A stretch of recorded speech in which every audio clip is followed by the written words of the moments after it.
This week on MuggleCast, chapters 15 and 16 of Sorcerer's Stone. But first, the holidays are officially upon us, and it's time to start celebrating. It's your holiday too, so you should be able to relax and do what you love. If that means watching every single seasonally themed rom-com, so be it. And shout out to our favorite, The Holiday. Do your thing and holiday your way with MeUndies. We often talk about MeUndies undies and loungewear, and with the cooler months quickly arriving, I want to give a shout out to the latter. They make onesies and what they call snoozies, which are blankets that are like pullover robes. It's also got a big pocket on the front so you can easily carry around your phone or even a book. These are the best things ever over the winter. Plus, get your holiday shopping finished early and start making time for yourself with the new MeUndies Holiday Collection. Their undies, loungewear, and sleepwear are made out of the softest, most supple fabric you've ever felt and are guaranteed to bring comfort and joy to all your loved ones. Shop their classic plaid prints for a traditional picture-perfect style, or get festive with their adventurous limited edition sweater prints. Available in sizes extra small through 4XL, MeUndies has what you need to make all your favorite people smile this holiday season, all in one convenient place. To get 20% off your first order, free shipping, and a 100% satisfaction guarantee, go to MeUndies.com/MuggleCast. That's MeUndies.com/MuggleCast.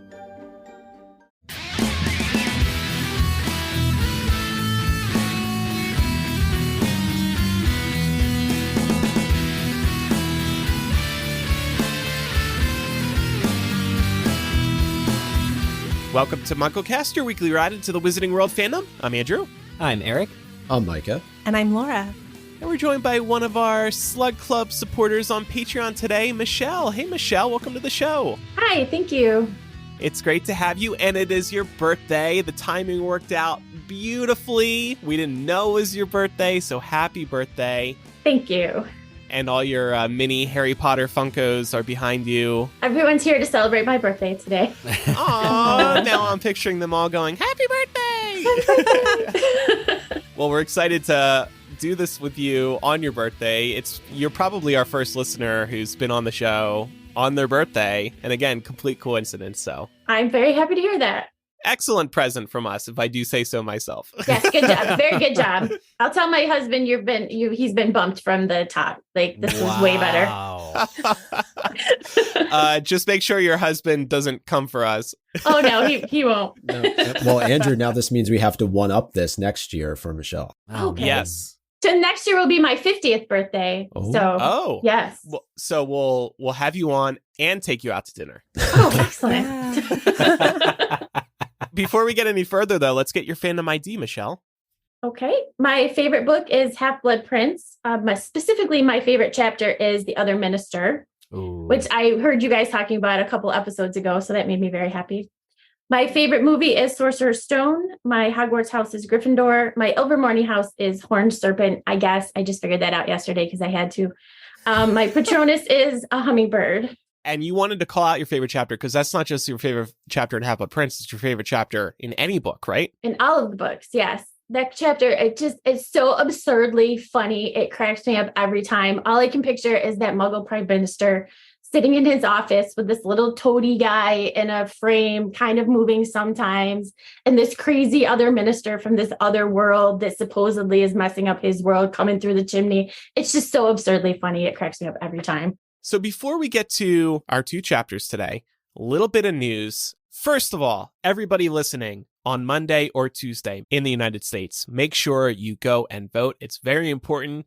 Yeah, it's the midterms. It's not a presidential election, but it's still very important for you to go out and vote. So please take a moment to do that. Take MuggleCast with you to your local polling place. Yeah, listen while you're in line. Go vote. Please. Choo-choo.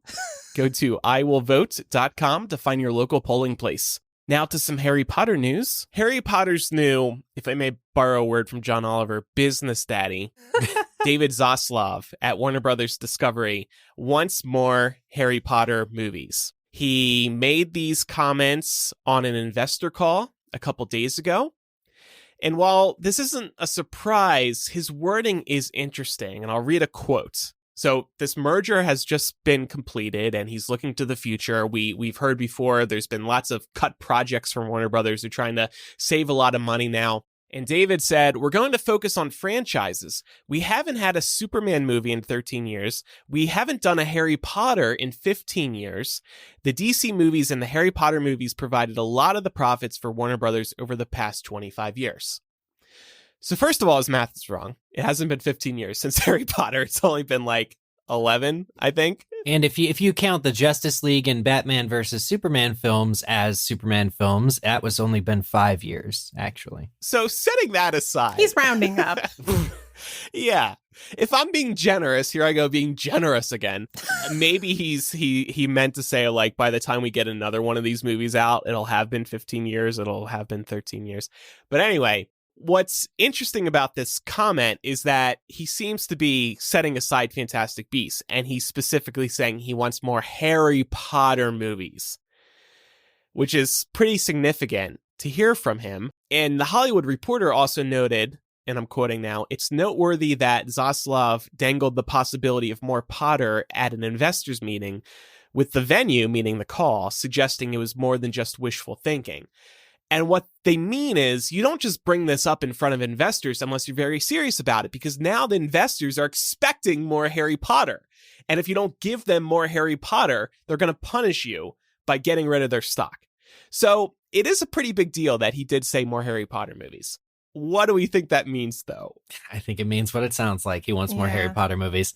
But it's just shocking, the lack of sort of self-reflection and looking at the existing franchise set in the Wizarding World of Fantastic Beasts. I don't think there's a way to move forward without having to deal with, at the very least, putting that series to bed publicly and making the kind of uncomfortable announcements of, hey, we're moving forward, whether that's with an alternative proposed franchise at the same time or not. It's uncomfortable to me that they're just taking this property that didn't do as successfully as Harry Potter had, and the reasons why we've all speculated about, and I think it's pretty evident, actually, that they wouldn't let it live on its own.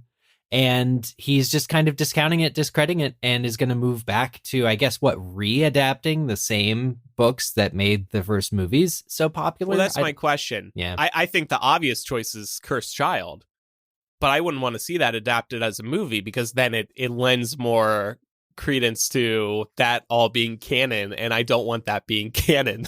That works best as a play. Yeah, it's so messy. I wonder if this was a test balloon, because they know that the diehard Harry Potter fans are going to pick up on this and start chattering about it. So I wonder if they were doing this to see, what's going to be the fandom reaction of us potentially shelving Fantastic Beasts and going back to basics and looking at the core Harry Potter story of the Wizarding World. Well, for me, part of it is, what are they going to do about the casting? Because I don't know that you're going to get Dan, Emma, or Rupert to come back to play these roles. And you're only, just a little over 10 years removed from, or a little under 10 years removed, whatever it is, from the last movie.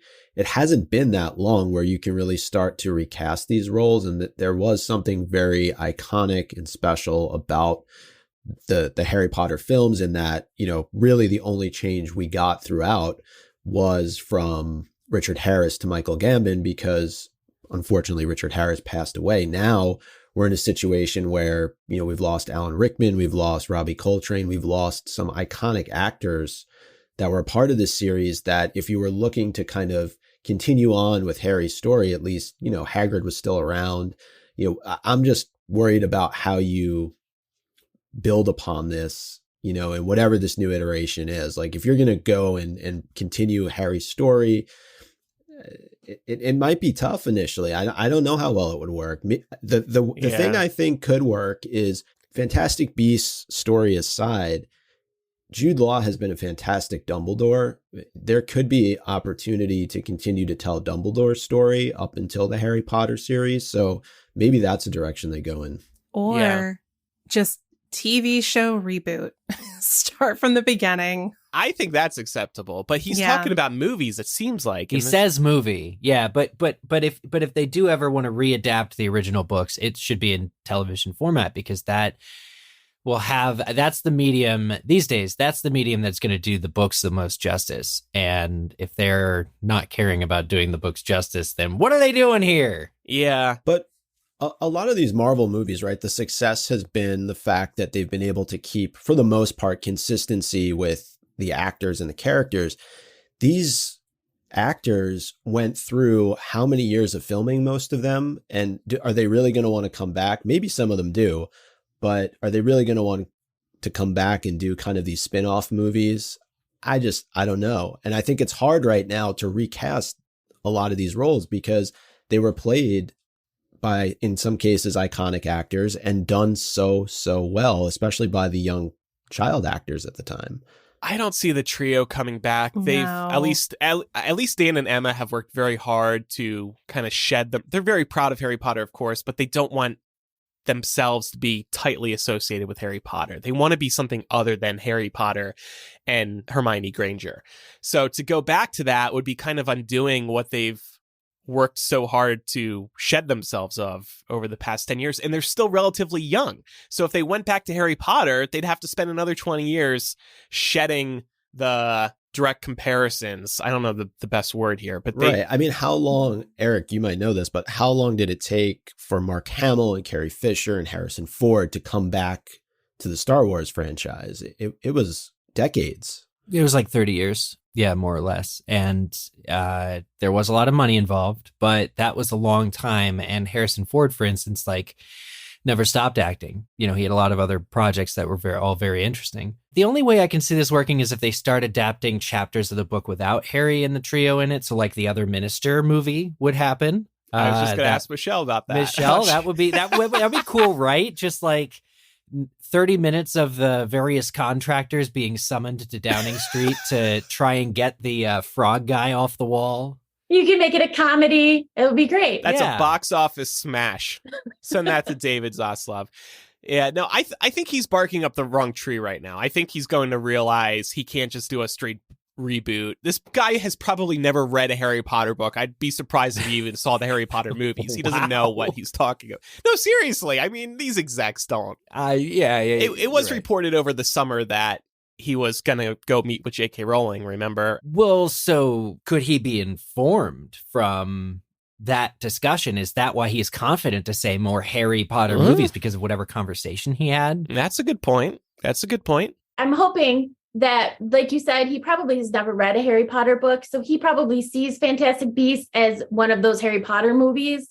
So maybe, hopefully what he's saying is that he either wants to do more Fantastic Beasts movies and finish that up, or maybe they'll pull out something else, make Quidditch or something else in the series, hopefully, because he probably doesn't know the difference between Harry Potter and the other movies. He probably just calls them all Harry Potter. Probably. That's a good point. I think what happened is Zaslav saw how jacked Dan Radcliffe is now and is like, I need to do like a live action hero movie with this guy as Harry Potter. Micah messaged us in our Slack yesterday morning. I just saw Dan Radcliffe in an interview. He's looking jacked. What Micah said was even better than that. He said he must lift with the illustrated editions of the Harry Potter books because he's jacked. Yeah, I think we're all thirsting over Dan on this panel. Well, I guess we'll see what happens. Variety also said that there's no Harry Potter movie in active development, which, okay, yeah, so maybe it's not being written. I think they're just trying to figure out what the heck they're going to do, because we know they want to do something, but the big question is, what are they going to do, and what's going to do better than Fantastic Beasts? Just when do we hold the memorial service for the Fantastic Beasts series? As soon as they announce this next whatever, and it's not Fantastic Beasts. Yeah, just you can't leave socks, right, Andrew? You can't leave socks. Yes. Sorry, that was a bad reference to the article you shared. I just need you to give context, Micah. That's yes, all so I'm asking for. There was a New York Times article that Andrew shared with us where apparently Dobby's gravesite over in the UK gets visited quite frequently. The issue, however, is that people continuously leave socks there. And so that's seemingly become a problem. It's polluting the beach. Yeah. I never would have thought to do that. Now I kind of want to go and do that, but I'm not going to now that they've asked us to stop. Wonder if you can find like a biodegradable sock that you could leave, then it's not hurting the environment. Bamboo socks. We'll talk about that in a future bonus MuggleCast because that story is amazing. Watch this space. We'll be watching too. All right, well, let's jump into chapter by chapter now, Micah. Yeah, let's jump into chapter by chapter. 2 really fun chapters this week, the Forbidden Forest and Through the Trapdoor. But as we always do, we're going to start with our 7-word summary for the Forbidden Forest. And Laura, I'm giving you the honors this week to start us off. I don't know if y'all are going to like this, but this is for the Centaurs. Mars. Might. Tell. Of. Future. Conflicts. Forthcoming. This might be one of the best 7-word summaries we've done so far. You think? Yeah. Well, and kudos to Michele there too. The of really, Yeah. I think that saved us big time. That saved the direction of the sentence. Thank you. I couldn't tell from your body language if you were like, oh. No. Like we needed some kind of direction there, and you provided it. So thank you. So we'll get to the forest itself in just a little bit, but one of the discussion points I wanted to raise in this chapter is Harry, more or less, I know there's others involved, but he cost Gryffindor 150 points. And this basically takes them as close to 0 as they've been probably since the start of the year.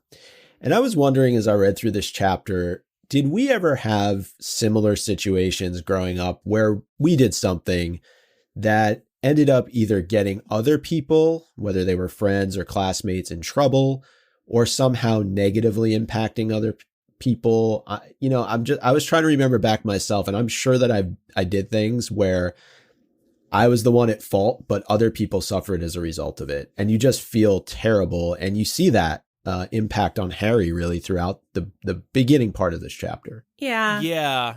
I've definitely had cases like that when I was a kid. And of course, in retrospect, it's not as big of a deal as it felt like at the time. But, I think when you're a kid, when you're an adolescent, you're going through these really awkward prepubescent years, it can feel like it's everything in the moment.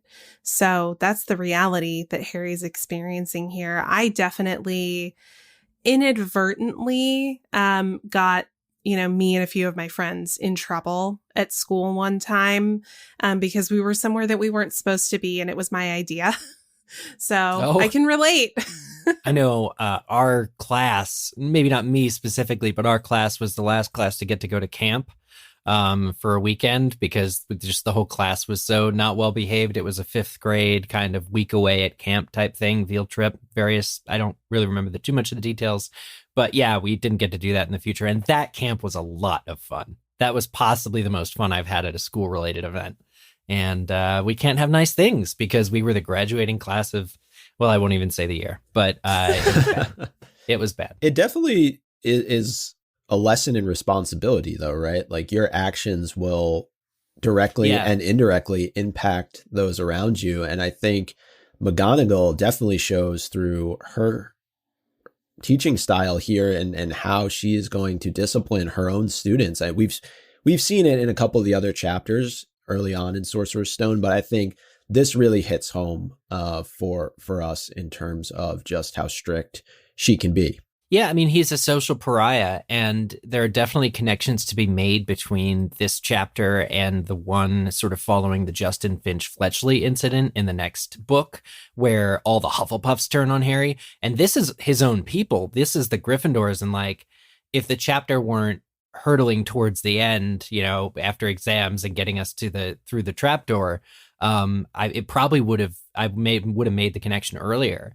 But just having this situation where your own Quidditch team that you're offering to resign from, but then, Wood is like, but then how will we get points? No, you need to fix this. But his entire Quidditch team won't even talk to him, like during practices as a result of this. Like they're all giving him the cold shoulder.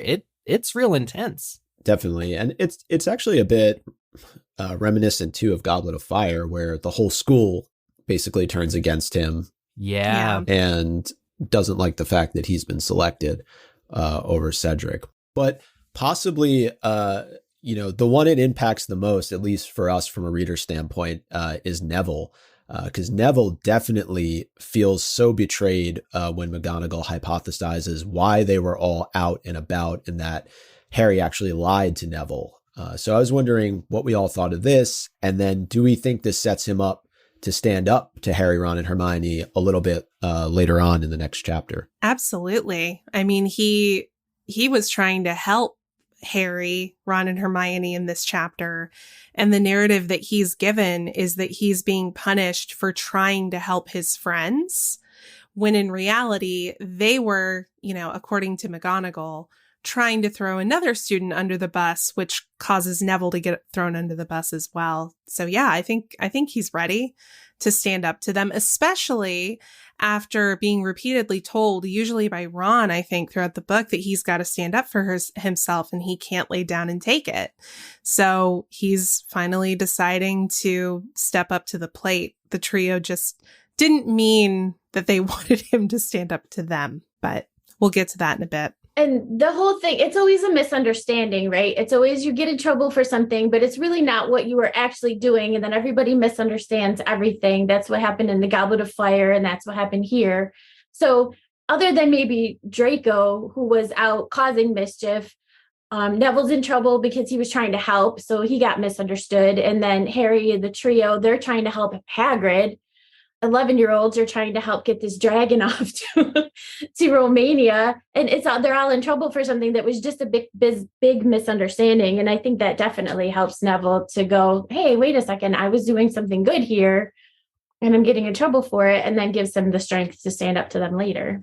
Right. And it's always bothered me he gets just 10 points from Dumbledore for doing that. I know it was like the 10 points that Gryffindor needed, but to me, it's worth more than even what the trio did down in, Yeah, listen, any more points, a single more point would have been blatant favoritism on Dumbledore's part. He toes that line real well. I think it is actually kind of nice that it is smaller because it's like just enough to push them over the line.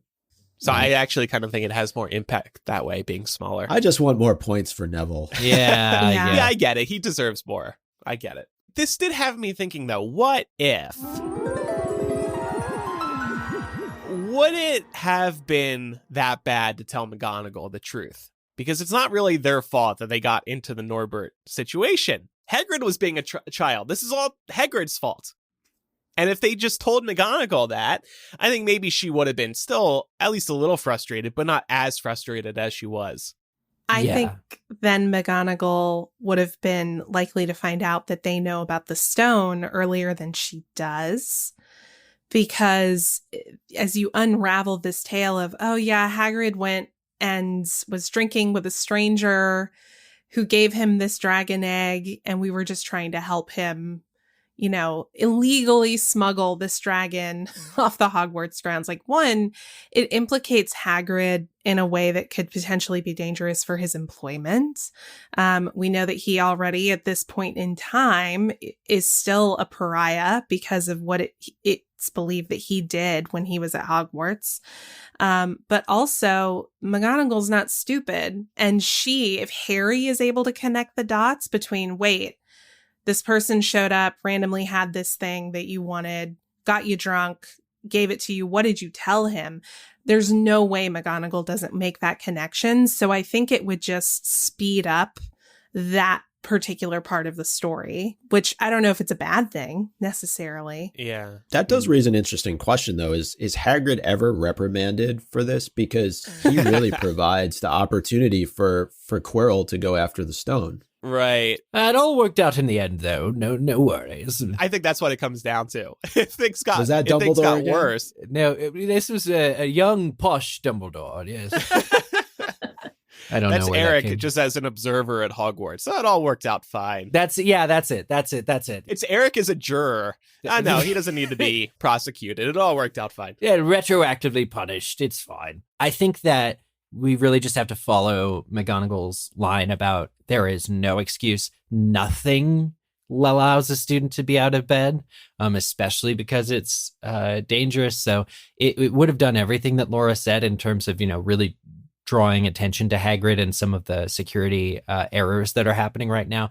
But I don't think it would have gotten him out of a detention, unfortunately. Even if they're saving lives up there on the astronomy tower, they're up, out of bed, and she would have said, like, couldn't wait to the morning. I mean, she knows Charlie Weasley too. She knows this. She was his head of house too. Like, she would have just connected it all, and I think still would have punished them. Yeah, being like, you still should have known better. You shouldn't have put yourself in that position to begin with. That grown man's problems are his. I'll deal with him separately. I will accuse. Oh, I can see her taking points from Hagrid. Absolutely. From Hagrid. Which he was a former Gryffindor, right? So 10 beasts from Hagrid. Yeah. 10 pumpkins. Oh my God. I will accuse McGonagall of being a little short-sighted, though. This comes into our Quizzitch question from last week, but I'll actually reveal the answer now just as a talking point. Ooh. When McGonagall gives them the detentions, she says she's never heard of such a thing before. The thing to which she's referring is 4 students out of bed. And I'm thinking... I'm calling BS on that. Yeah. In your own house... There were 4 students who were very well known for being out of bed just 20 years ago in the Marauders. Yeah. So one of them was Harry's dad, BT Dubs. One of them was Harry's dad, exactly. So she's like, oh, the apple doesn't fall too far from the tree, Mr. Potter. Something. That's my awful McGonagall.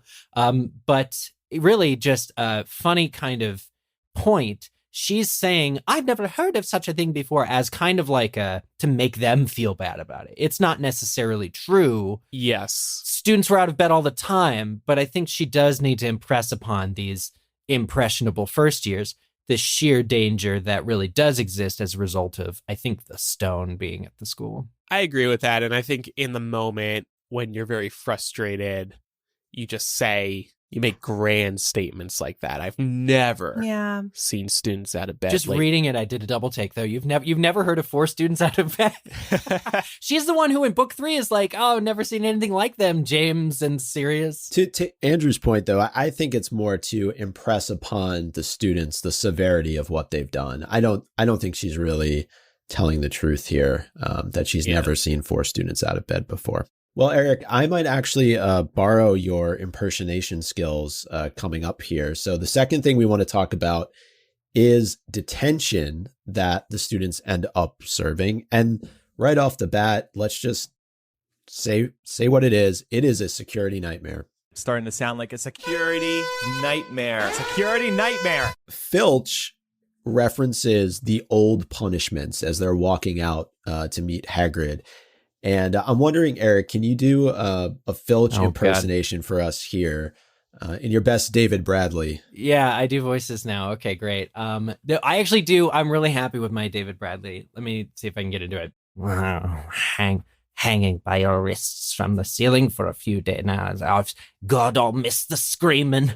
I've still got the chance. You're going into the forest now, lads. It's not like the old punishments. Hanging by your wrists from the ceiling for a few days. I've still got the chains. I keep them oiled in my... That's as good as it's going to get. Thank you. Yeah, that was good. That was good. That was good. Thank you. Do we think that Filch is just trying to scare them a bit here with this? Or if he's not, how long ago were these punishments implemented? And were they a holdover from a previous caretaker? I think it's a mix of both things. I think he enjoys spooking the students, and I think at some point this used to be a thing at Hogwarts. But I'm thinking like hundreds of years ago. Yeah. This wasn't something that was discontinued while he was there. It's just that he now is in possession of the chains they used to use. I don't know what to think about this because I hate to be able to picture Filch that horrible that he would really chain kids up in his office. I don't know, but maybe he does seem to really like punishments. And maybe it's this, all of those chains are what he uses for like his office decor. Like that's just his office decor choice is oiled chains and old medieval punishing methods. I don't know. I just can't believe that he's that awful that they actually gave him the chance if he would. But then Umbridge does what she does with her magic quill. So maybe there are people in the wizarding world that are like that. Yeah. Also, since Filch can't do magic, he can't punish anybody with magic. So this is probably the only thing he has any real concept of being able to do. I also think Filch talks a big game. We see this throughout all the books. He's really not much of an obstacle for anyone. And he's bitter about it, I think. So it causes some of these more nefarious statements to come out. But I don't think he would actually do it. And even if he wanted to, I don't think Dumbledore would let him. But the fact that I have to think twice about that just says all we need to know about Dumbledore. It's a good call out. Keep an eye on the inbox. People are going to start emailing being like, you're being too hard on Dumbledore. Filch is definitely a bit of a masochist. He's got something going on there. Maybe we can explore that in another episode. So chains aside, sadist, I'm sorry, Chloe. But yeah, putting the chains aside for just a minute here, detention is one thing, doing lines as Malfoy mentions, but I'm wondering, how is this an acceptable form of punishment? Who signed off on this? You're sending kids with no defensive magical experience into a dangerous place in the middle of the night, filled with creatures who could easily harm or kill them. Their main protector is a half giant, which great. Size is great. Strength is great. But he has questionable decision making. We know this. He would probably try tickling one of the creatures before deeming them dangerous. And has questionable magical abilities himself, right? So this does not seem very smart to me, if we're looking at it from an adult perspective here. Yeah. Hold on, I'm trying to come up with a defense right now for Dumbledore. Maybe Dumbledore is watching through a crystal ball. This is a really tough one for me to defend. I want to defend Dumbledore, but... To borrow McGonagall's words, I've never seen anything like this. Yeah. Well, and knowing what the threat really is, knowing what their job really is. Detention in the forest, okay, yes, all the points that have been made are correct. But not only that, Hagrid is out of his depth here, self-admittedly, because he has never seen a dead unicorn before last week when something has killed a unicorn. Presumably, like the unkillable, the thing you would never ever want to kill for many reasons, has been killed.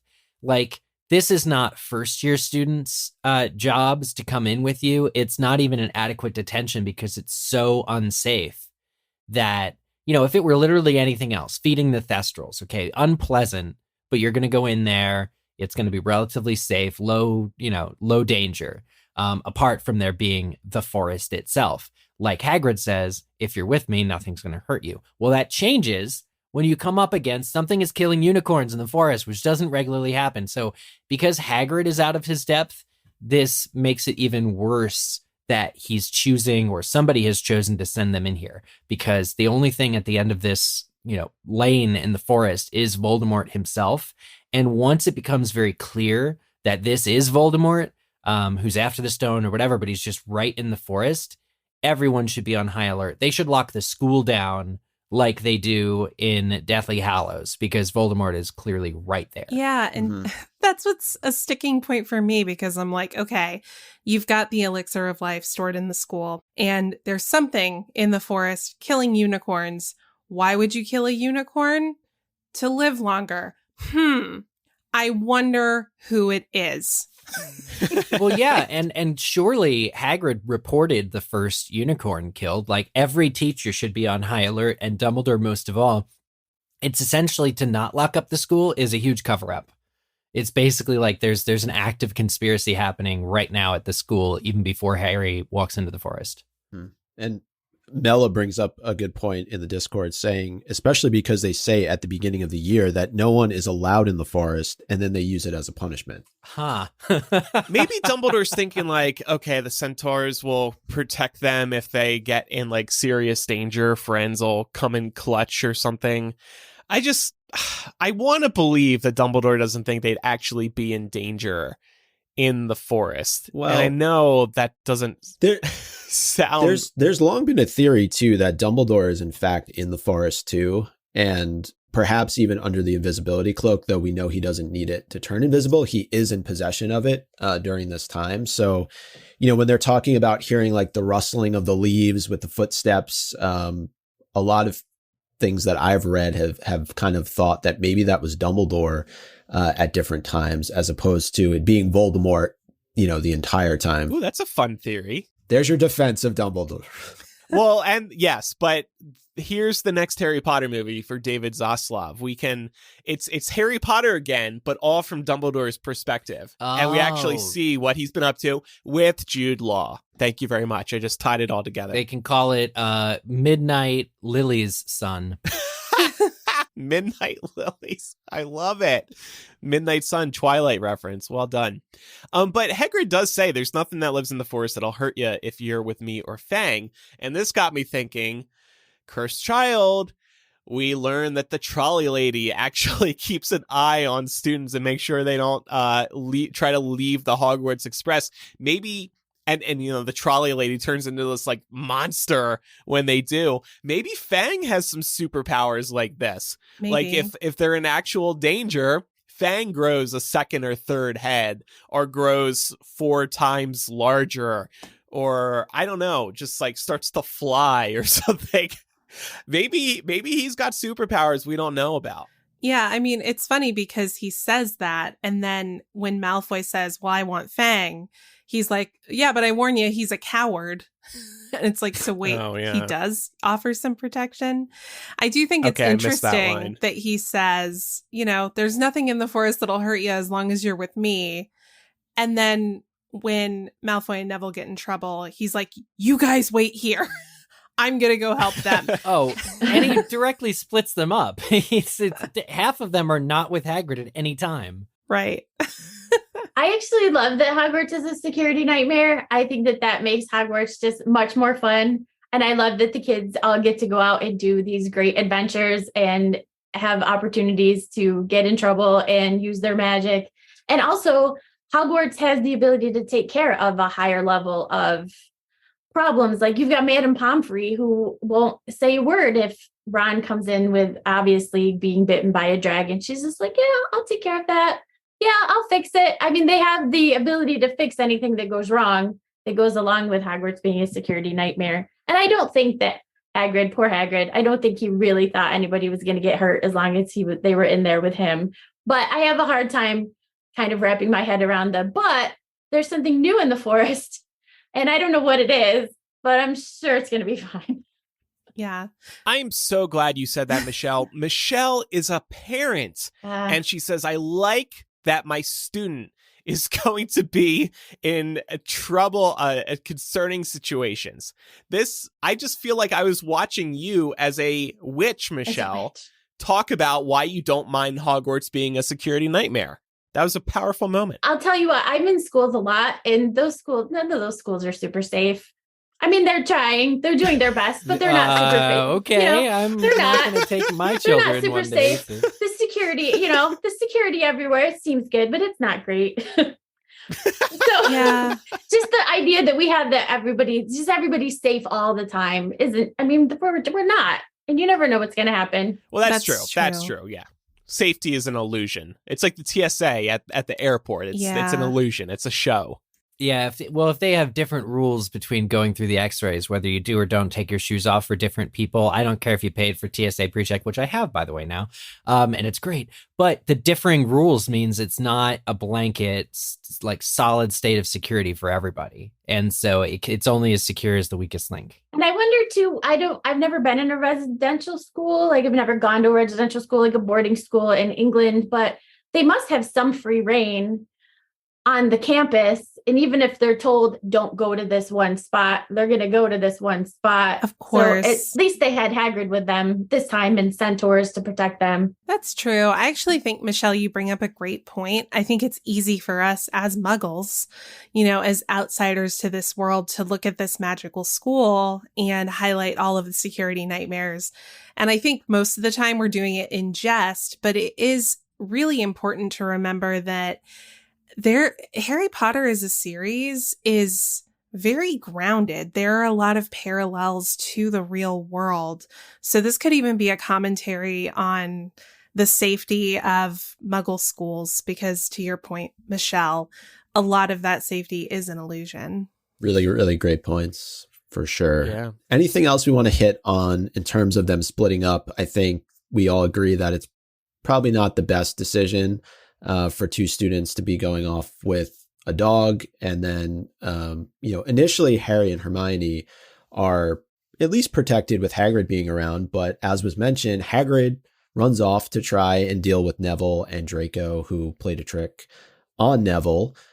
So that leaves Hermione and Harry vulnerable for a period of time. And then, of course, Harry ends up being paired with Draco and the whole mess that ensues after that. But I just think, this could have been totally avoided if they just were sat down to do some lines on the chalkboard like Bart Simpson.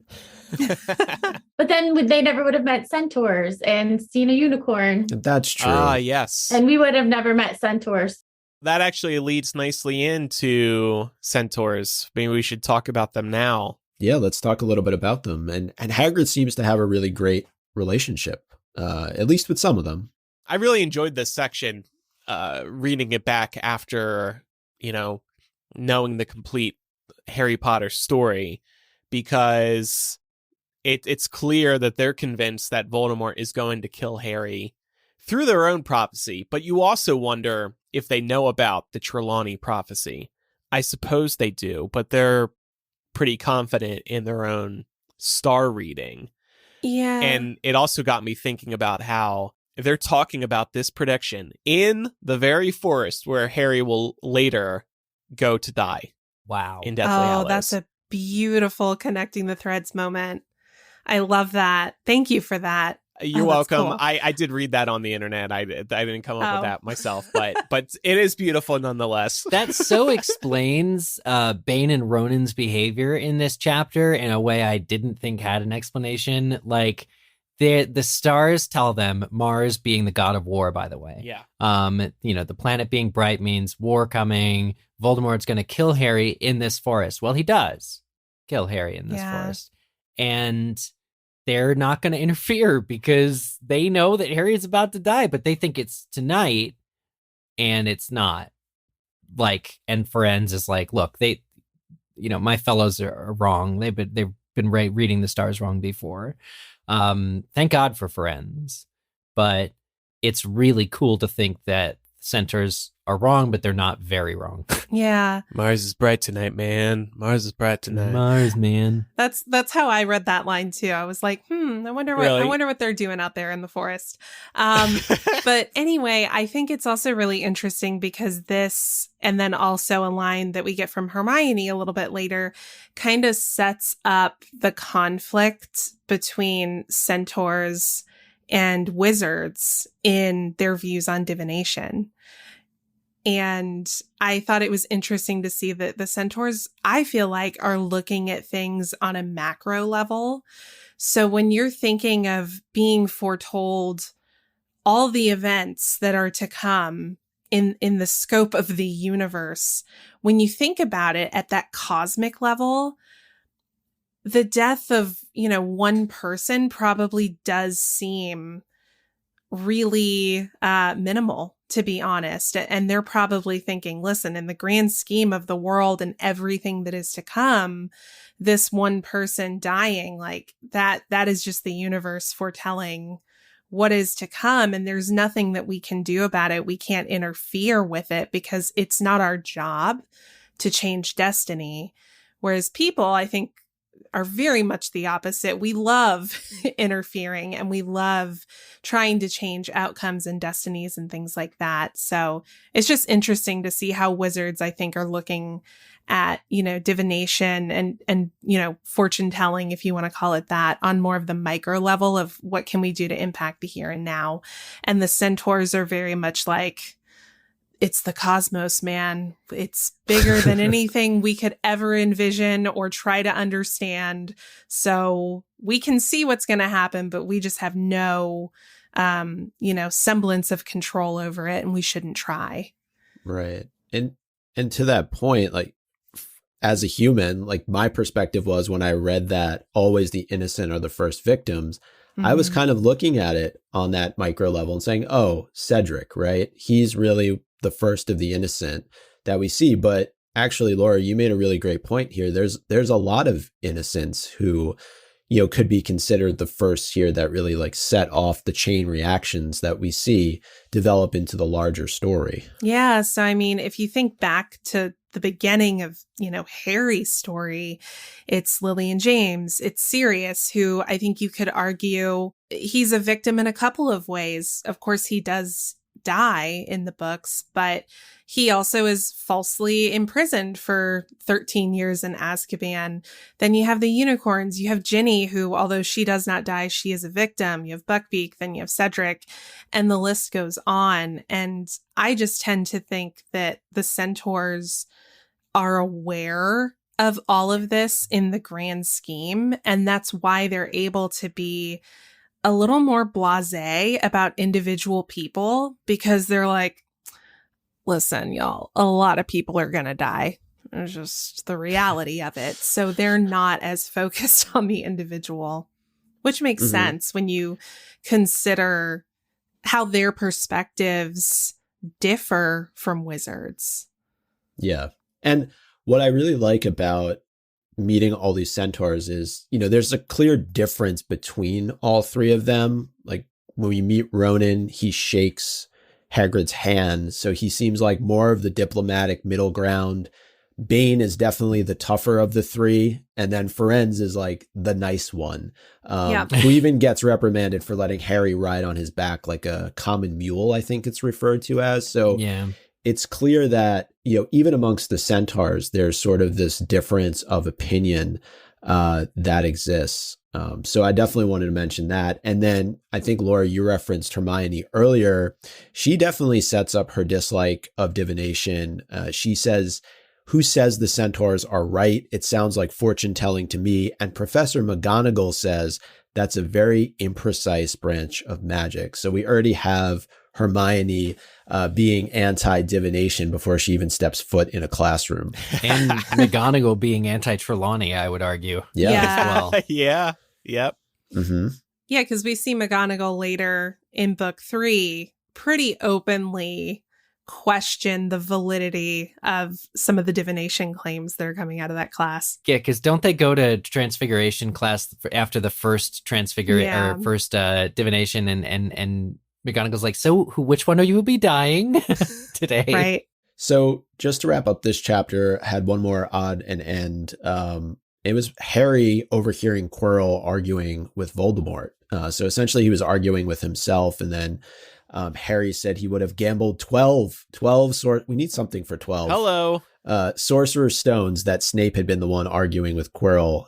And Michele, you had a point here. Yeah, it goes back to the point I made before, where I think that a lot of what's going on with the trio and them being misunderstood and being punished for this thing that they were actually trying to do good and help Hagrid, and then they get into all of this trouble, and then all of the students turn on them, parallels, I think, what they're doing to Snape, where Snape is out actually trying to do good things, save Harry in the Quidditch match and watch over him and make sure that Quirrell doesn't get past Fluffy. And then they misunderstand him and think that he is responsible for all of the trouble. So it's a bunch of misunderstandings, but I think they kind of mirror each other. Yeah. Yeah, definitely. Well, that is chapter 15.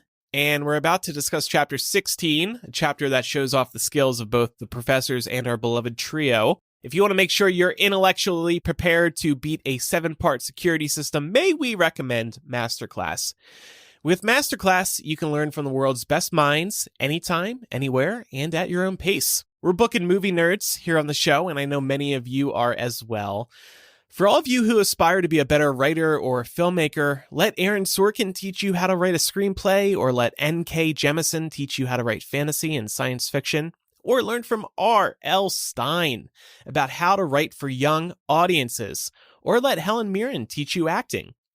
Whether it's the fields those people excel in, or you want to learn how to cook, be a better person, enter politics, train your dog, sing, dance, all kinds of things, the list goes on, there's a masterclass for you. Explore lessons in any order you'd like across your phone, tablet, Apple TV, computer, and on the go with audio mode. Each lesson within a course is around 10 to 15 minutes, so they're easy to fit into your everyday life. It's a powerful and unique resource, and we highly recommend you check it out. Get unlimited access to every masterclass, and as a MuggleCast listener, you get 15% off an annual membership. Go to masterclass.com/MuggleCast now. That's masterclass.com/MuggleCast for 15% off Masterclass. Great resource, too, over the holidays. Maybe a little extra time. I want to learn something. Nice present. As a present, too. Yeah. Yeah. So let's jump into chapter 16, and we'll start with the 7-word summary. And Michele, I hate to give you some pressure on your birthday, but... Do you, though? Do you? No, I love it. You're right. Called It's out. the Slytherin in me. Called out. You're going to kick things off. Are you ready? I'm ready. Voldemort. Is Hiding. Behind. Quirrell. Is that an apostrophe S or just... Yeah, Quirrells. Yeah, let's do that. Incompetence. Ooh. keys. Keys? I did say keys. I wanted to have one word in here that has to do with this chapter instead of the next chapter. So Okay. I'm throwing keys there as like a hook to actually root it backwards because I think we got ahead of ourselves. I love that. in. You can put a dash in there between incompetence and then keys, right? Just make it a separate little like Whatever you and. guys Yeah, decide like to do. incompetence, ... keys. ... Okay. Yeah, an M dash. Okay, very All right. good. So let's go through the trapdoor here. But before we do that, let's talk a little bit end of year exams. We get this at the start of the chapter. I'm sure we all recall what it was like to finally have been done with the school year. School's out for summer. A lot of pressure is off, but not for the trio. You would think after exams were done, they could relax a little bit. They have a week until they get their results. But no, they're also in charge of saving the Wizarding World. Exactly. But for us, I feel like it was always this great feeling, right? Like when you would go in, you would take your tests and you would come home. You wouldn't have a full day of school, especially as you got older into middle school and high school. You would go in to take tests, at least for me. And then you could come home and it was great. And you would slowly inch your way closer to summer. Yeah, it was the best feeling in the world. The weather was warming up. You were thinking about not having to go to school. Just relax, spend more time with friends and family, maybe go to the beach. It was definitely my favorite time of year. Yeah. Once you got past the exams, right? Mhm. Yeah. I would get past exams and just collapse because I would be pulling all-nighters. Like I would be staying up super late to try and study and get myself prepared so that all of the pressure and stress and preparation that came with exams, when I finally got past them, my body would just have no energy remaining. And I just ended up taking a lot of naps after the fact. Laura, let's go to the beach. No. I need to recover from all my studying. Especially because after that, then you still have to wait for your grades. So, and then you just Oh, can't yeah. handle that anxiety on top of what you just went through. So yes, just sleep Yeah. till your grades come in. Hermione raises an interesting point, too, that I wanted to talk about. She says after taking one of the exams, I needn't have learned about the 1637 Werewolf Code of Conduct or the uprising of Elfric the Eager. And this reminded me of how often we look back on our school exams, maybe even classes we took, and we just were like, we learned a lot of worthless information that is never going to serve us in our future endeavors. But of course, stay in school, kids, do your homework. This is not, us telling you not to do that. But, as adults looking back, we probably forgot more than we learned, right? That's fair to say. Or retained. Yeah, no, I agree with that. Yeah. That's going through school, right? Even though you don't carry those lessons with you today, like I don't remember a thing about geometry, for example. Yeah. It instills some character in you and it helps you grow into the person that you are today. And exposes you to a different variety of things. I'm thinking like 6th grade, we did life science, and I still have like old vocab sheets, but like really interesting phytoplankton, things that I just never thought about ever since. So to that end, they're not very useful, but I can go back because I kept those pages where I'm like, oh, I'm going to learn about this today. Of course, we didn't have Wikipedia then like we do now. I think we would all hope that the point is rather than, having students just sort of memorize things and be able to regurgitate them for the rest of their lives. Hopefully the point is the skills that you acquire along the way. So you probably won't be able to remember a lot of the, factual stuff that you learned when you were in school, but hopefully we all learned and acquired the skills to be able to attain that knowledge if we need it again in the future, right? I think that's the ideal scenario. I don't know if that always happens, but yeah, I'm going to come in on the other side of this one because I don't think that there's anything I've ever learned that was not useful to me later. And even though I went actually pretty high in math class in school, this was, I won't even tell you when it was. But I went pretty high in math in school, and I don't remember how to do trigonometry, and geometry was never my friend. But the perseverance and determination and problem solving skills that I learned in that, I very much carry to this day. Yeah. And also in my work, I work as an interpreter. So my fund of knowledge has to be great. And I have to know all of these things. And if I go and I'm interpreting in a trigonometry class, I use that information. Or, you just never know. And I think that there's nothing you ever learn in your life that you don't carry in some way. Even if I would never be able to sit down and pass a trigonometry exam in this moment for sure. But I could give it a good old try and I'd probably get a pretty decent grade on it. Because I have that determination and problem solving and the ability to get through a math problem. So I think all knowledge is good. Yeah. Well said. I think that's a great take. I love that. Agreed. Well, Harry, he has to focus on his exams and worry about Voldemort. I'm wondering if he should have gotten a pass on his exams in year one, given the additional mental stress he was dealing with. He literally has a Dark Lord inside of his head. Maybe not. What do we feel like here? Well, in hindsight, yes, he should get a pass. But I think he ends up doing well on his exams anyway, right? He doesn't flunk out on He's any a good of them. student. So. Yeah, he's a good student. Yeah. Maybe it's Voldemort helping him. Voldemort is like, my soul will not be attached to a bad student here. It's the least I can do. The answer is C. Don't they end up canceling exams across the board either in the next year? Yeah. So I do think it's funny that if something happens that like widely impacts the school, they're like, okay, we're not gonna put these kids through that. But for this trio, they're like, y'all did good enough anyway, so we're just gonna go with it. Well, they did win the Quidditch. They did win the House Cup and got special award. So yeah, they were recognized. So this is all worth it in the end. Is that what we're saying? Yes. So one of the really cool things that I think would have been fun to see in the movies is a scene between Peeves and who he believes to be the Bloody Baron. And this is when the trio are headed to the Trapdoor and they run into Peeves, who seems to know somebody is there somewhere, even though he can't see them. Andrew, you are looking for me to play the role of the Bloody Baron here. I need somebody to play Peeves. I'll do Peeves. So here we go. I have not practiced this. All right. I'm director Chris Columbus. All right, kids. And action. Peeves. He said in a hoarse whisper. The Bloody Baron has his own reasons for being invisible. Peeves almost fell out of the air in shock. He caught himself in time and hovered about a foot off the stairs. So sorry, Your Bloodiness, Mr. Baron, sir.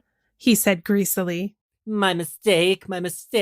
I didn't see you. Of course I didn't. You're invisible. Forgive old Peevesy his little jokes, sir. I have business here, Peeves. Croaked Harry. Stay away from this place tonight. I will, sir. I most certainly will, said Peeves, rising up in the air again. Hope your business goes well, Baron. I'll not bother you. Man, that Well is done. applause Well done, all everybody. around, y'all. Jeez, that was so good. I think we should do an audiobook. It's so funny to think about what the Bloody Baron voice, what Harry's impression would it have been, because he's 11 and his voice has not dropped yet. He probably cracks a few times. Peeves, the Bloody Baron has it, kind of like very high pitched. And Peeves fell for it. It's interesting Harry did it, because isn't the Ron the one who usually does impersonations? Yeah. Meg actually pointed this out to me last night. Like, it would have been better to set Ron up as an impersonator, vocal impersonator. given what Ron does in book 7 with Pettigrew and also with Harry's parcel tongue. So yeah, that's a really good point. So now we get to the trials. We're at the Trapdoor. And I just wanted to call out, there's some really good write-ups out there that compare these 7 trials to the 7 Harry Potter books. And I know there's an article on MuggleNet that we're going to be referencing, so we can definitely include that in the show notes. But the first of the trials that the trio come up against is Fluffy. Probably the one we've spent the most time on in terms of figuring out just how, in fact, we're going to get past this 3-headed dog. But luckily, Hagrid sent Harry the pokey flute earlier in the book, and they don't have as much trouble with it, seemingly, as they do in the movie. But one of the things in the MuggleNet article that I found really interesting when comparing this kind of first task to Sorcerer's Stone is that Fluffy is a literal manifestation of 3 heads are better than 1, and that's exactly what the trio are. Good old Irvin. I love this. Shout out to Irvin, who's been on the show. He wrote this article back in 2014, 7 obstacles for 7 books. Second trial is the Devil's Snare, which we learned was put in place by Professor Sprout, who, funnily enough, we don't really meet in this book at all. She is, just referenced as being the head of Hufflepuff House. But where is she featured? Book 2. In book 2. Obstacle 2. Yeah, exactly. See, listener? Wow. Yeah. And Eric, you mentioned this a couple of episodes ago. There's kind of a comical moment here when they're trying to get past the Devil's Snare. And Hermione, when, of course, it's brought up, okay, Devil's Snare hates light, let's start a fire. Hermione's like, but there's no wood. And it's just it's a comical moment. It's a classic. Do we want to look at this as like a book smarts versus street smarts or pressure of the situation type of moment? And, Ron just saying, you're a witch, use magic. You can create fire with your wand. Like, come on, Hermione. Yeah, and she's quite good at it. It's second nature for her to create those bluebell flames, but under pressure, she kind of stutters a little bit. And in her whole lifetime, she's only been a witch for a very small part of it. So when she goes into panic mode, she probably just goes back to, I have to build fire. Yeah.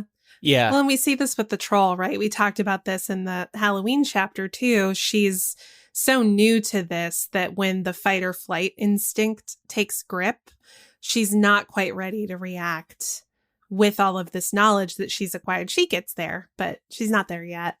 I think over the years, the fandom has joked about Hermione always having the right answer, always having the right solution or item. And maybe this is just a good reminder that she's not always perfect. And as we continue with chapter by chapter, I'm going to be looking out for these imperfect moments, because I think too often we're like, Hermione just has the answer for everything. Yeah. And I have to say, as a Ron fan, I really hate how they did this in the movie. They made Ron out to be the one who panics. Oh. And then Harry and Hermione are a little bit dismissive of him, saying, oh, well, it's a good thing Hermione doesn't panic. It's a good thing she pays attention. It's like that. Hello. That is not what happened. It's an early example of defamation of Ron's character, and I will not have it. I respect that, Laura. You tell him, Laura. I have a theory on that a little bit later on when we get to another one of the tasks as to why they made that change. But for now, the third trial is the flying keys, and that was put in place by Professor Flitwick.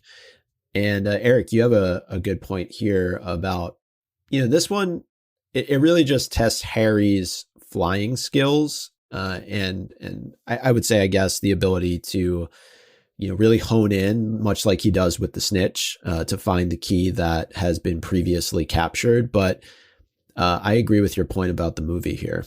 Yeah, it's interesting in seeing which ways the movie has changed each of these tasks. I'm thinking back to the harp, for instance. In the book, is not currently playing when they walk in and they have to play the flute. In the movie, the harp has been bewitched to keep playing so that they can have that huge jump scare when it's like, is it quiet in here? We got to go down, kind of a thing. Similarly, the flying keys now, once Harry touches his broom, all the keys in the movie start darting at him. And that makes the task of locating the correct key much, much, much harder. Whereas in the book, it really just seems like they all kind of stay gently fluttering. And Harry, the job is made easier by the fact that someone has already grabbed the correct key. So at least we get to see Harry's thought process here. He says, it would be bronze and a little rusted, just like the door. That's really smart and a brilliant way that they would have solved it. They would have found it eventually. But there's a lot more immediacy once the keys are starting to attack.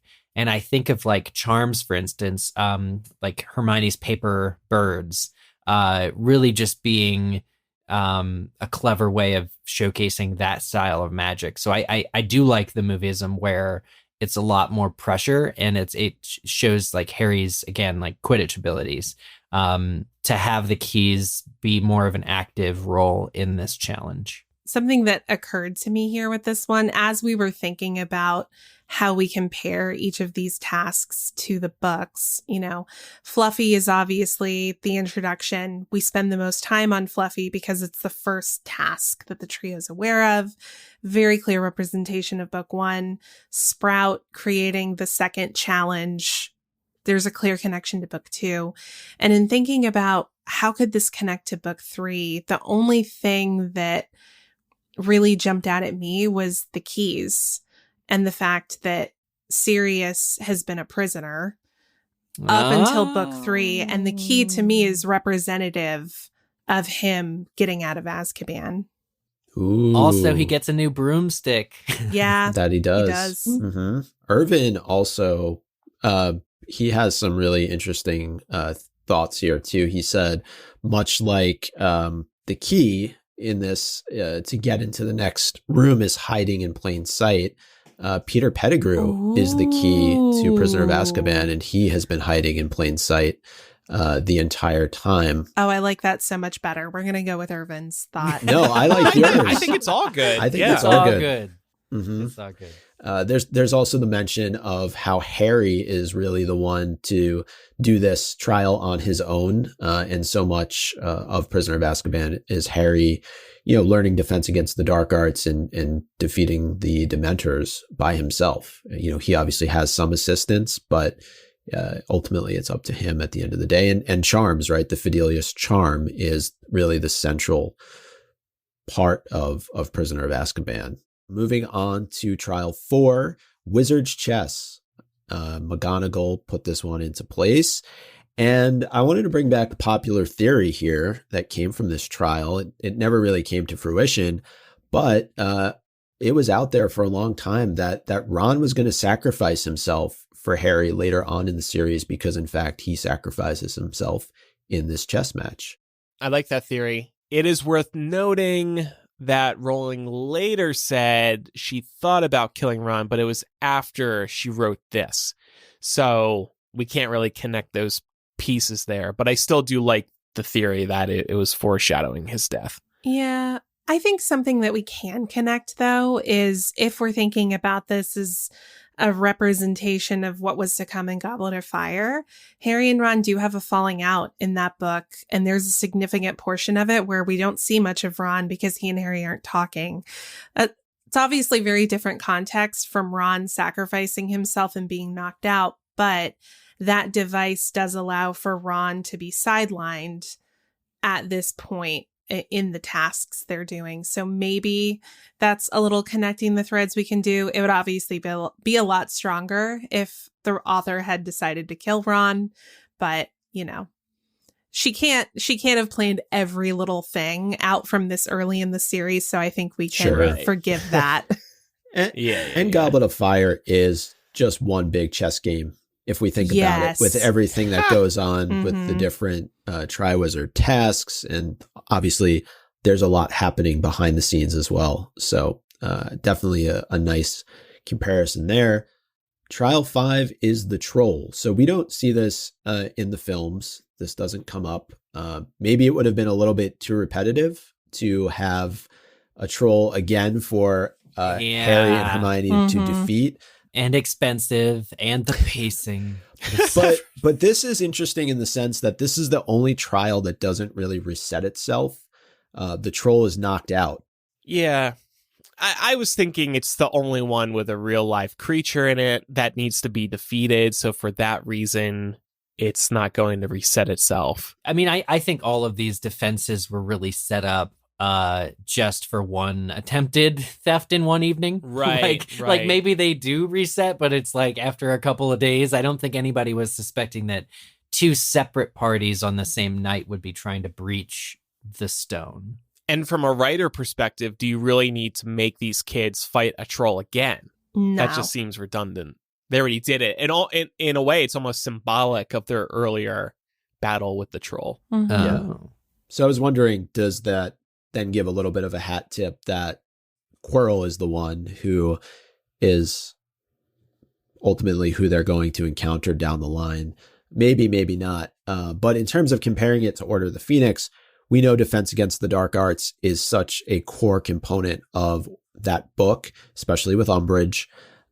So it ties in nicely that it's the Defense Against the Dark Arts professor who sets up this fifth task for them. Also, could we argue that the troll is representative of Umbridge?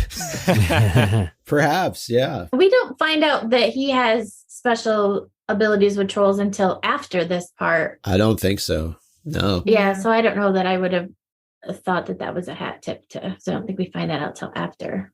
Yeah, I think that's a good call. It's one of those things that in retrospect, you learn about it and you're like, oh, it takes you all the way back to the Halloween chapter. Mm-hmm. And you're like, of course. All right. Well, the last obstacle or trial that we encounter before the very last chapter of the book is the potions. And this was cut, or it wasn't cut. It wasn't filmed for the movie version of Sorcerer's Stone.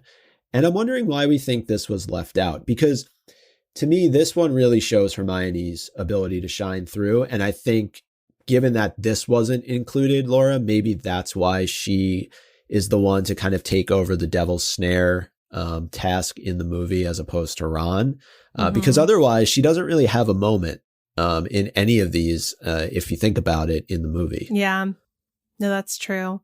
Because Ron's moment to shine is the chess match. Exactly. Right? Like that was curated specifically for him in terms of the writing. But yeah, it could just be that because they limited how many tasks there actually were, they felt like they had to throw Hermione a bone. I genuinely like this challenge, and as much as I do love it for the reasons that Hermione states about the most accomplished witches and wizards don't have an ounce of logic, I'm equally convinced that it never would have played on film.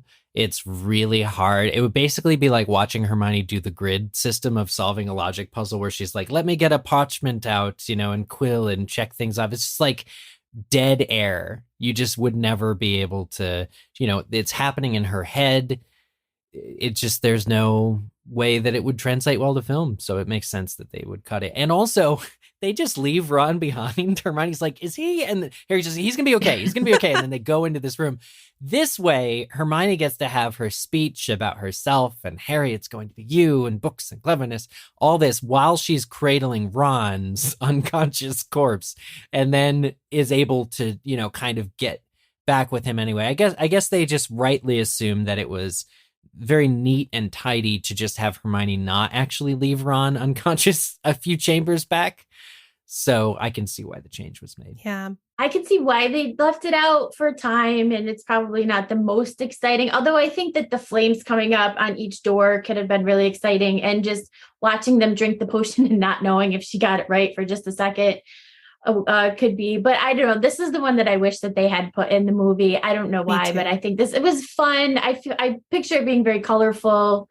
I wish that they had put it in the movie. Definitely.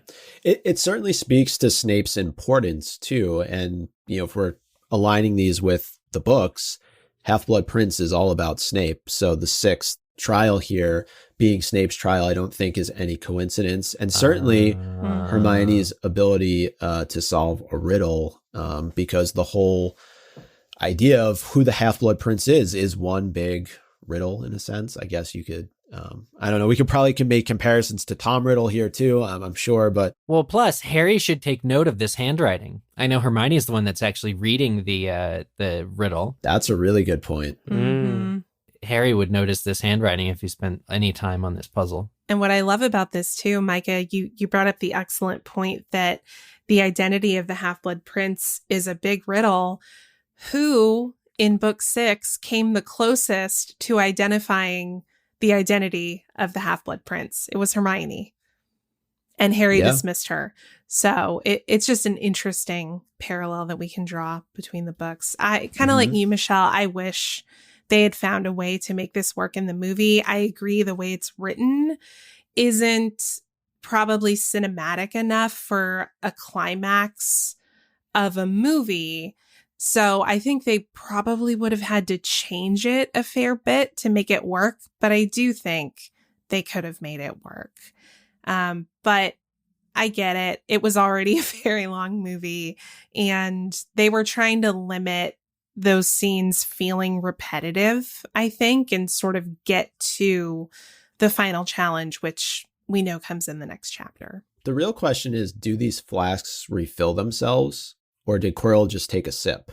Because otherwise they would have been... That's a good question. They would have been really screwed because they wouldn't have been able to get forward or back. They would have just been stuck there. Good question. I guess to be safe, you would just take a sip to reduce the potential impact, negative impact. Like if you're poisoned. That's a good point. Yep. It is funny, though. There's like barely a swallow left for Harry to go forward. Right.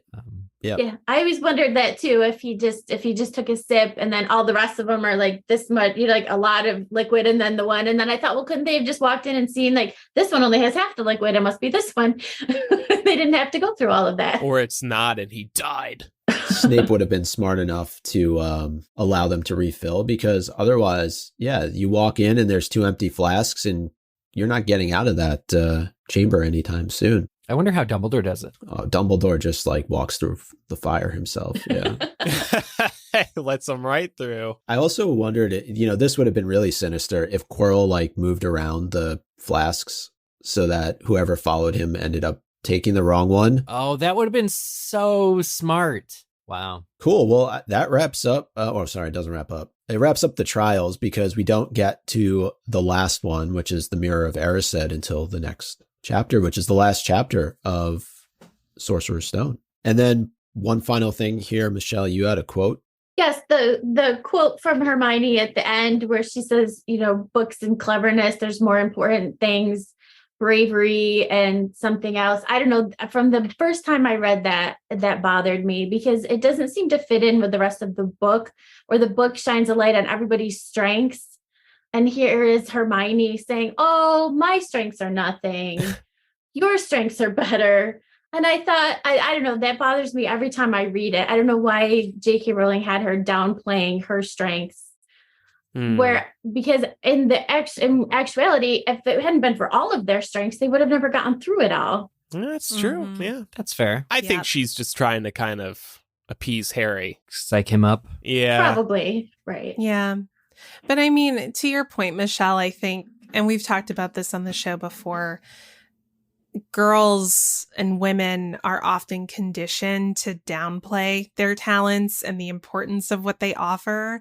So I can definitely see why reading this, especially from a character like Hermione, who is so self-assured in her intelligence, justifiably so, downplaying its importance in this very crucial moment where they would not have been able to move forward without her is disappointing.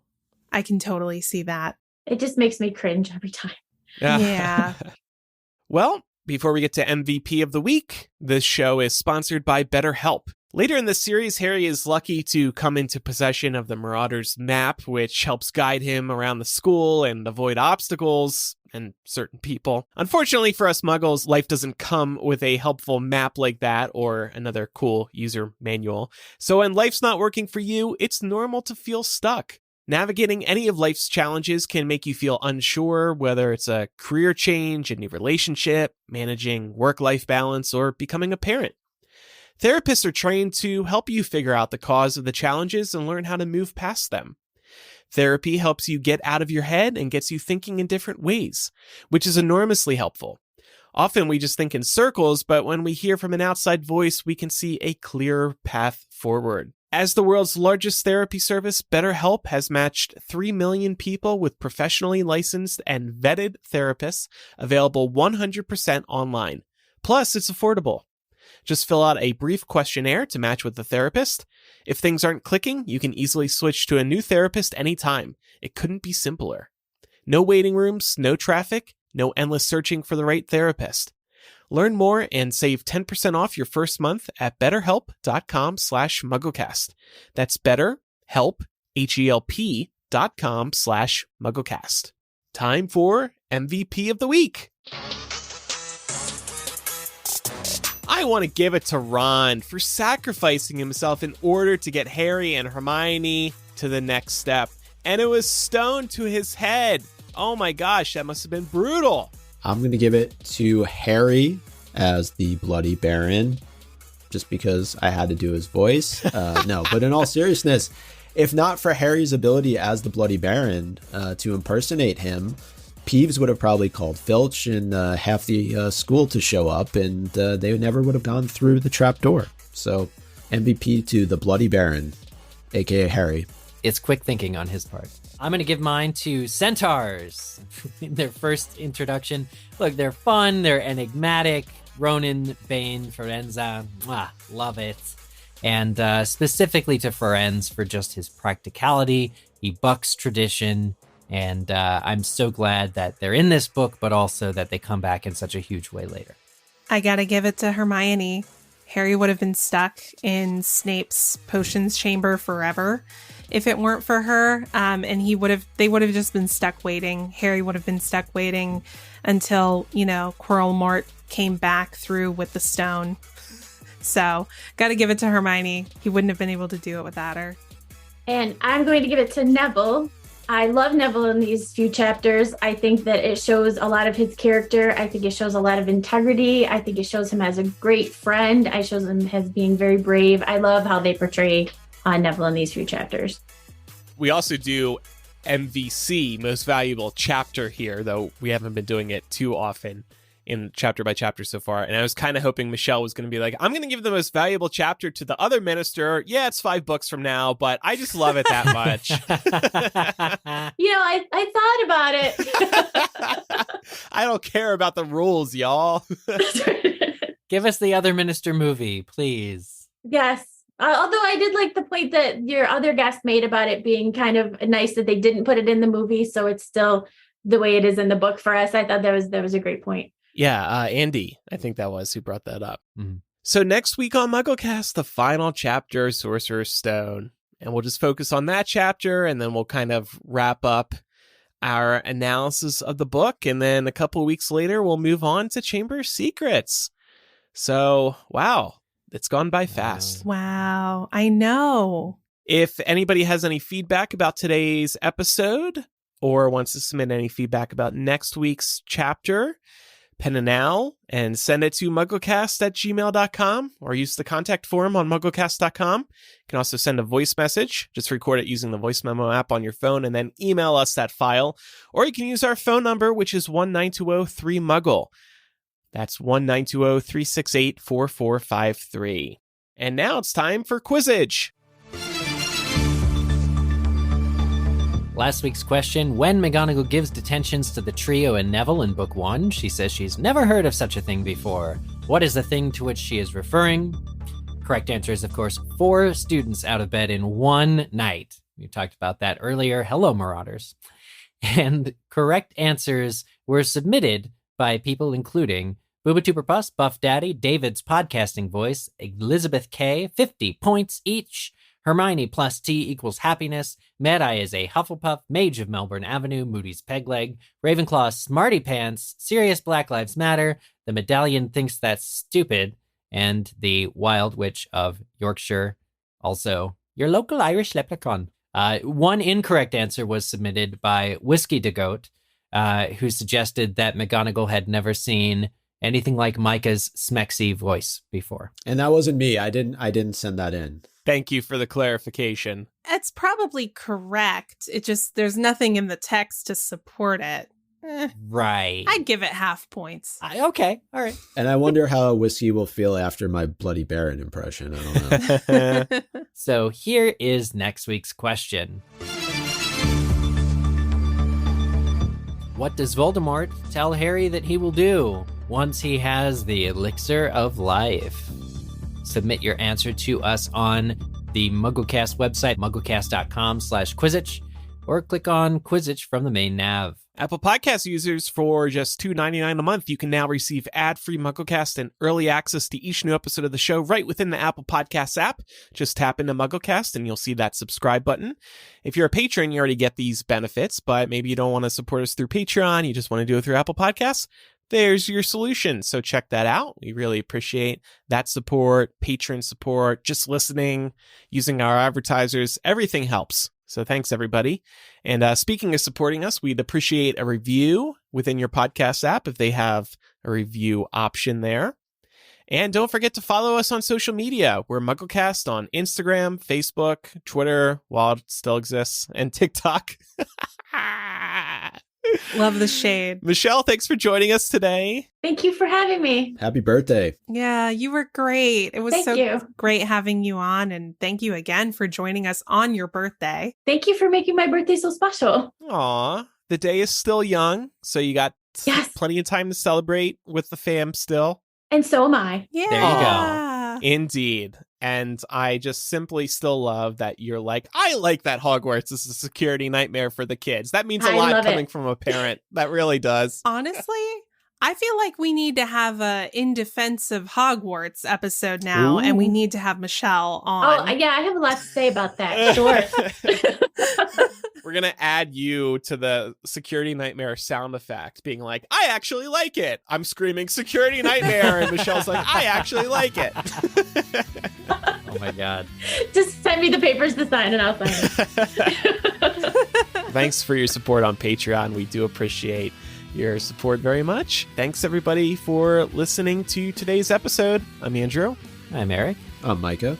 I'm Maura. And I'm Michele. Bye, everybody. Bye. Bye. Go vote. Happy election day. Yes.